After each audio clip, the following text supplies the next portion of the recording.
So we're assuming that if you're here, you've been in contact with this video somehow, however it is, then you're a mother who really values connection with your children, who puts a lot of time and energy into really fostering that connection and having really connected relationships. And conscious relationships. You're really devoted to being aware of what's going on for you, what's going on for them, what's the big picture. And so in this video, what we're diving into is the process of spreading that connection out a little further to include your partner. And the thing is, a lot of the time in families where there's a lot of emphasis on conscious connected parenting, you can have that really strong bubble of connection with your children, you and your children inside, and often the partner kind of sits on the outside. Like he could feel a bit disconnected and unsure of his place in the whole part. So we're wanting to expand that to include him, to create whole family connection. And so adding that partner in is a really important piece, and it's a piece that a lot of mothers that we work with kind of struggle with on and off. How do I include him in this container that's here and that's kind of strong around me and my children? It's working, and every time we want to try and bring our partner into that dynamic, there's a reshuffle and a recoloration and everything gets a bit crazy for a bit. And often they feel like that third wheel. They're sitting, especially if they work outside of the home and they're gone and then they come back, and they often feel a bit like a third wheel, and what's my role, what's my place? And what happens here that we want to focus on in this video is the dynamic between, well, there's the whole family and there's the father and the children, but the one that we want to talk about in this video is you and your partner and how that is playing out. And so, as Kaya started by saying, you're a conscious connected mother, but are you a conscious connected partner? And you might have been at one stage, but are you as connected now with your partner as you are, for example, with your children? Do you place as much awareness, as much consciousness, as much attention to being patient, to having empathy, to having compassion? Those things that you're doing daily, minute to minute with your children. Where's your partner fitting in that equation? And quite often, they kind of get left to the bottom of the pile, and there's probably a hangover from when you first started having children and you had very young children, you have babies. You might still be in that boat, and there's a lot going on, and our partners tend to get, oh, they'll understand. Once I've got a bit more space, I'll come back to them and I'll fill them up, and they'll understand they're adults. And that can go on for quite a while, and you get into a cycle, which is what Kaya and I have been noticing. It's what some of the work, our latest work that we've been working on. You get into a cycle where you lose connection with your partner. And there's three pieces to this sphere that we want to talk about quickly with you today. And what happens is you lose that connection, and when you've lost your connection, your communication falls over. You stop communicating with each other. You're not feeling so connected. You don't share so much with them. So your communication isn't as on. And you don't communicate as clearly and as consciously as you could. You make a lot of assumptions and expectations, and just there's a lot of story happening under that isn't actually being communicated. And then once your communication falls over, the third piece comes in, and that's your understanding. Your understanding of your partner and what's going on for them, and their understanding of you. How understood do you feel by your partner? And then that again feeds back into not feeling connected. And round this cycle goes between the connection, the communication, and the understanding. And they can go either way around the circle. It doesn't really matter. But once you get into that groove, it can be really painful and really difficult to shift out of. And when you're missing that understanding of each other, it can be really easy to fall into a place of not actually feeling inspired or motivated to reconnect.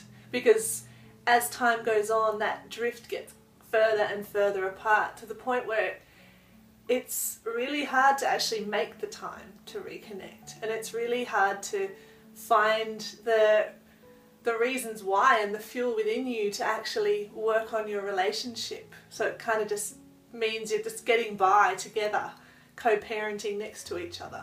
And sometimes even that can be a bit strained. It depends where you're at with everything.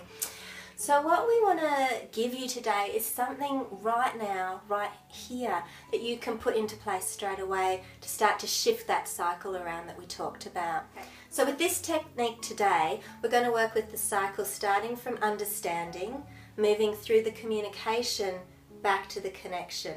So it's about creating reconnection with your partner, but it's coming from a place of understanding first. And this is a fantastic place to start if you do not feel understood by your partner, if you don't understand them, there's something going on and you don't understand where they're coming from, or if you've got resentment within you, there's something that you need to say that hasn't yet been said, that you feel is in the way of you wanting to connect with your partner. And even if you're not fully aware of that, it's at those moments when you're really kind of short with each other, or you're avoiding each other, or there's an energy of discomfort or dis-ease between you. And it's more comfortable to be, you be over there and I'll be over here. Okay, so the technique, we're going to give you a framework today. You can do this just once, try it out and see if you like it. You can make it a regular habit and do it once a week. Which is something we would recommend if that's what you can do, like to make that structured space where you can really understand each other. Yeah, absolutely. In fact, when Mike and I, my husband, and I first started doing this, it was really structured. It was really structured. But over time, as our connection grew stronger again and our familiarity with the process and stuff, we now can kind of slip in and out of it much more spontaneously. But if you're new to it and you feel you need it, then the structure is really an important key in getting it all happening. Okay, and the third thing when we launch into this that I want to tell you about too, you can use this if you create what we call is a safe phrase. So if you want to use this technique spontaneously in a non-structured way, and you want to use it in an ongoing basis, have a phrase around it. It doesn't matter, it could be a private joke the two of you understand. It's not really important, the wording. The important thing is that you two understand that's a cue for one of you needs this process. One of you wants to reconnect but needs to come from understanding first. So what the process is it's about creating timed space. So get a timer, something that sets it, you could start as little as 1 minute or 2 minutes each, but you set up the timer, and when it's on one person, it's their turn to speak. And we recommend you let your partner go first, the first time at least, because you're the one introducing this whole process. So you have time space for each of you to speak, and then space for you to be understood and to hear the other person understand you.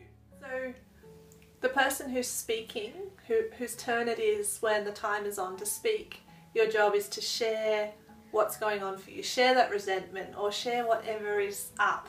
Just speak it.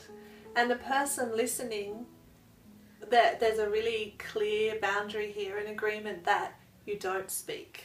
You just listen. Yeah, and the person who's speaking, I'm not going to go into all the different communication techniques in this one short video, but if there's one thing I would say is speak from the I, because you don't try not to launch into just straight into blame and I hate it when you do this and and you did that because that's probably not helpful. So speak from the I, and if you haven't heard that, I want, I feel, I need, this matters to me because there's some of the things that you can, phrases just keep in your head to start sentences with. Yeah. And whether they are or not, whether they forget to do that or not, the role of the listener is to listen with a very particular, listen in a very particular way. So it's not about, all right, I'll be quiet because I have to, but I'm kind of listening to see if I agree with what they're saying, which is a very common way to listen, especially with someone we have conflict with. Or formulating your reply in your head, or your rebuttal. Your defence. Yeah. So it's listening with these 4 questions in mind. These are really powerful questions to have in mind whenever you're listening, but especially in this process. And that is, what's important to them now, and what are they feeling, what are they needing, and what do they value? So come at this from, what is this telling me about this person? Trying to have some really fresh eyes, really fresh, come in just trying to understand, that's all you're trying to do here. Yeah. And then when the timer goes off, before it's your turn, you actually share what you've noticed. Share, so I get that right now you're feeling. Is this maybe what you're needing? Is this what's important to you? Is this what you're valuing? Until they go, yeah, that's it, you've got it, I feel heard. Until there's a sense of understanding. There's a bridge of understanding being built between you. And then it's time to swap. And then the timer goes off and it's your turn to express and their turn to listen and then share what they've heard. Okay, so that process is the understanding piece. You want to come back to a place of understanding each other. Okay, and you do that through your communication, which also obviously, seeing you're in conversation, you're communicating. And that actually leads you back into feeling more reconnected with your partner. If you really feel heard, you will feel connected back to them. And I can vouch for this. This happens to me a lot. Like often when things are not going well for me, it's because I'm not expressing something that I should be, and I don't feel understood and I don't feel heard. And when that shifts, I'm able to really connect again. And the connection will form between you and your partner. And then the process can go in lots of different directions. And for the sake of this video, we're going to leave it there and you can take it wherever it needs to go. But the point is that you're coming back to connection. So practice that and please let us know how it went. We'd really love to hear that. Absolutely. So if this is something that was interesting to you and that you're thinking, yeah, I think I'm going to go give this a try, and you're interested in what else there might be around connection and understanding and communication with your partner, then you might want to come and check out what Kaya and I are working on at the moment. It's a new program that we're putting together, and all the link will be down below somewhere, won't it? But if you are interested in going deeper in this area, then check out what we've got coming. Until next time, goodbye.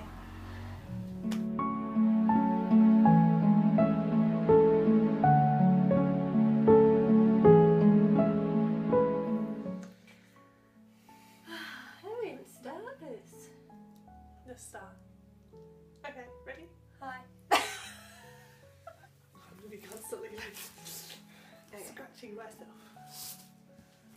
I just had a haircut for everyone on the camera.